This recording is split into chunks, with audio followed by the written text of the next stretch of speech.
Hello friends, मैं अंकुश सिंह आपका स्वागत करता हूं अपने YouTube channel general knowledge the story of world में। दोस्तों, आज हम बात करेंगे एक ऐसी वीर योद्धा के बारे में जिनकी कहानी से हमें बहुत प्रेरणा मिलेगी। उनकी कहानी को हम अपने जीवन में उतार लिए तो हम बहुत आगे जा सकते हैं। तो दोस्तों, हम उनका कहानी स्टार्ट करने से पहले बताएंगे कि भारत के इतिहास में हजारों महापुरुषों ने जन्म लिया, जिनकी वीरता की कहानी सुनते सुनते ही हम बड़े हुए हैं। तो ऐसे ही एक वीर योद्धा की कहानी हम आपको बताने जा रहे हैं। तो फ्रेंड्स, उन वीर योद्धा का नाम महाराणा प्रताप है, जिन्हें लोग आज भी अपने दिल से याद करते हैं और भविष्य में भी याद करेंगे। वो अपनी वीरता की वजह से सबके दिलों में आज भी जीवित हैं और वो अपनी वीरता के ही वजह से आज अमर हो चुके हैं। तो फ्रेंड्स, हम शुरू करेंगे उनके जन्म से।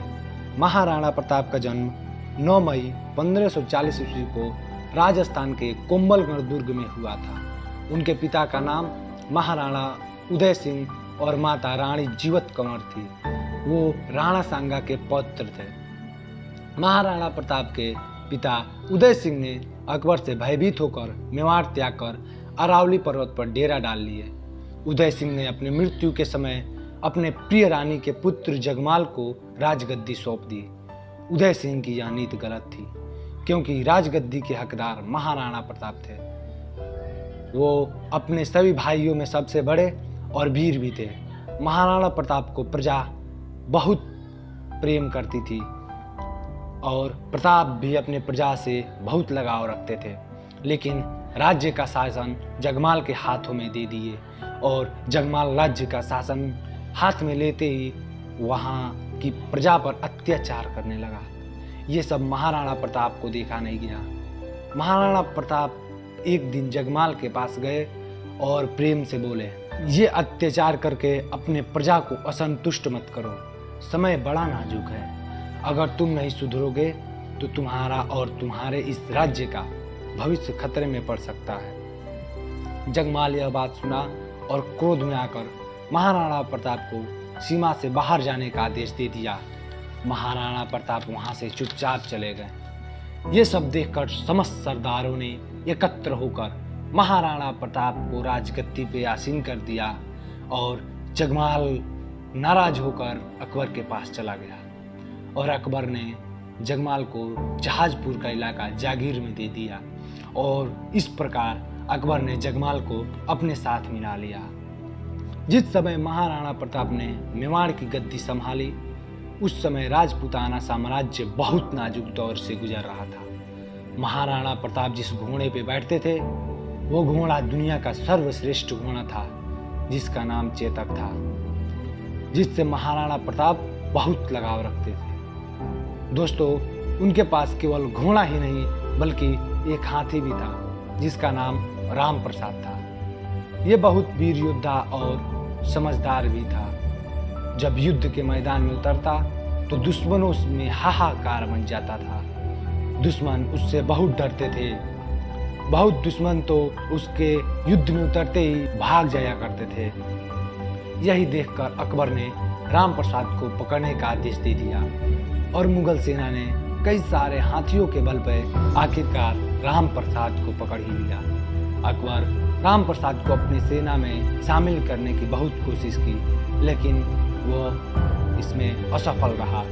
राम प्रसाद को बंदी बनाने के बाद राम प्रसाद ने अन्न जल सब कुछ त्याग दिया और कुछ ही दिनों बाद वो वीर गति को प्राप्त हो गया। यह देखकर अकबर ने कहा कि जब हमने एक जानवर को नहीं झुका सके तो प्रताप को झुकाना नामुमकिन है। महाराणा प्रताप जब 72 किलो का कवच पहनकर 81 किलो का भाला हाथ में रखते थे, तो भाला, कवच सहित ढाल तलवार का वजन मिलाकर कुल 208 किलो का भार उठाकर वे युद्ध के मैदान में पूरे दिन दुश्मनों से युद्ध करते थे। अकबर चाहता था कि महाराणा प्रताप को अन्य राजाओं की तरह अपने कदमों में झुका ले, लेकिन महाराणा प्रताप ने अकबर की अधीनता को कभी स्वीकार नहीं किया, जिसके कारण अजमेर को अपना केंद्र बनाकर अकबर ने प्रताप के विरुद्ध सैनिक अभियान छेड़ दिया। महाराणा प्रताप की उदारता ऐसी थी कि दूसरों की पकड़ी गई मुगल बेगमों को सम्मान पूर्वक भेज दिया जाता था। इस वीर योद्धा ने साधन सीमित होने पर भी दुश्मनों के सामने कभी सिर नहीं झुकाया और जंगल के कंदमूल खाकर लड़ते रहे। हल्दी घाटी के युद्ध के साथ महाराणा प्रताप की वीरता की चर्चा पूरे देश में फैल गई। हल्दी घाटी के युद्ध में अकबर के पास मुगल राजपूत पठान योद्धाएं के साथ साथ जबरदस्त तोपखाने भी थे और महाराणा प्रताप ने अभूतपूर्व वीरता और साहस से मुकाबला किया। महाराणा प्रताप ने इस युद्ध में दुश्मनों के दांत खट्टे कर दिए थे और अकबर के हजारों सैनिकों को मौत की घाट उतार दिए थे। और इसी युद्ध के दौरान महाराणा प्रताप ने एक मुगलिय सैनिक को एक ही वार में घोड़े सहित 2 टुकड़ों में बांट दिए थे और फिर मान सिंह को मारने की तरफ अपने घोड़े को उनके हाथी की ओर बढ़ाया। अपने भाला से वार कर दिया मान सिंह की तरफ, लेकिन हाथी के सूंड में लगी तलवार से महाराणा प्रताप के घोड़े चेतक का पांव कट गया और चेतक घायल हो गया, जिसके वजह से वो लड़खड़ाने लगा और चेतक के लड़खड़ाने की वजह से महाराणा प्रताप भी लड़खड़ाने लगे। इसी को देखते हुए विकट परिस्थितियों में झाला सरदारों के एक महान पुरुष जिनका कद महाराणा प्रताप के जैसे ही था, वो महाराणा प्रताप के मुकुट व छत्र अपने सिर पर धारण कर लिया। मुगलों ने उसको प्रताप समझकर उसके पीछे दौड़ पड़े। फिर मेवाड़ी सरदारों ने प्रताप को युद्ध से निकल जाने के लिए विवश कर दिया, क्योंकि वो नहीं होते तो भविष्य का क्या होता। हालांकि प्रताप किसी भी हालात में रणभूमि नहीं छोड़ना चाहते थे, लेकिन उन्हें विवश कर दिया गया क्योंकि भविष्य भी देखना था। वो नहीं रहते तो आगे क्या होता। ये सब समझाकर महाराणा प्रताप को युद्ध भूमि से उन्होंने बाहर कर दिया और खुद ही युद्ध भूमि में वीर गति प्राप्त हुए थे। महाराणा प्रताप के साथ साथ आज उन्हें भी याद किया जाता है।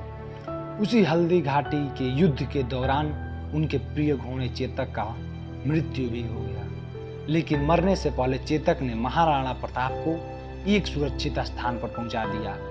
उसी दौरान चेतक का अपने राजा के प्रति स्नेह और वफादारी को देखकर उनके छोटे भाई शक्ति सिंह अपना मन बदल लिया और उनके चरणों में गिरकर माफी मांगकर उनके साथ युद्ध करने की हौसला अफजाई कर दी।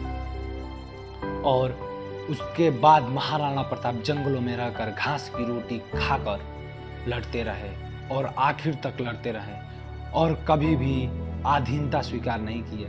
यही वजह है कि आज भी वो अमर हैं। महाराणा प्रताप चाहते तो अन्य राजाओं की तरह अधीनता स्वीकार कर बड़े बड़े महलों में राज्य करते और राज्य का शासन चलाते, लेकिन उन्होंने ऐसा नहीं किया। आखिरकार एक शेर के शिकार के दौरान लगे चोट की वजह से 29 जनवरी 1597 को चांडव में उनकी मृत्यु हो गई। यह खबर सुनते ही अकबर की आंखें नम हो गईं और वो खूब रोया। महाराणा प्रताप को आज भी लोग बहुत याद करते हैं और उनको याद करके गर्व अनुभव करते हैं। तो दोस्तों, आज के वीडियो में बस इतना ही और मिलते हैं अगले वीडियो में। दोस्तों, आपको बता दें कि महाराणा प्रताप का कहानी इतना बड़ा है कि हम बताते तो बहुत समय लग जाता, तो उनके कुछ ज़रूरी मुद्दों को हम आपको बता दिए हैं। तो दोस्तों, तब तक के लिए जय हिंद, वंदे मातरम, वीर शिरोमणि महाराणा प्रताप की जय।